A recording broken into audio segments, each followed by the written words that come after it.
मार्च 8 रे सुभद्रार नुआ हिताधिकारी को दुईटी किस्तिर टंका मिलिबो। तेबे भिडियोटी को शेष पर्यंत निश्चिंत देखंतु। ता पूर्वरु चैनल रे नुआ थिले दयाकरी चैनल टी को एबे ही सब्सक्राइब करी पाखरे आସୁଥିବା बेल आइकन को ऑन करी रखंतु, जहा फଳରେ एभली लेटेस्ट न्यूज सर्वप्रथमे आपण माने देखि परिबे।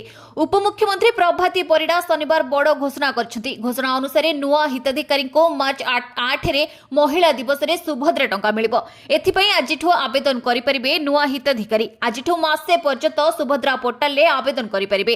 21 वर्ष होइतिबा युवती एवं पूर्वरु जेउ माने बाद पडिथिले सेमाने मध्य आवेदन करि परिबे। नुआ आवेदनकारी मध्यरु योग्य हिताधिकारी एका थरकरे दुईटी किस्तिर टंका पाइबे। एथिसह जेउ माने पूर्वरु आवेदन करि पारि नाहंती सेमाने मध्य सुजोग पाइबे।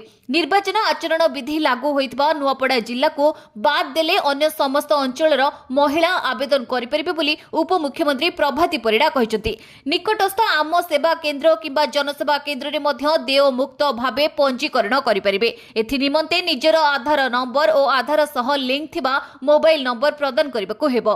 योग्य विवेचित समस्त आवेदनकारी को आर्थिक वर्ष 2025-26 पई दुईटी किस्ती प्रदान कराजिबो और जदि सेमानक योग्यता बजाय रहे परवर्ती वर्ष गुड़िकरे मध्य एही सुविधा मिलिबो।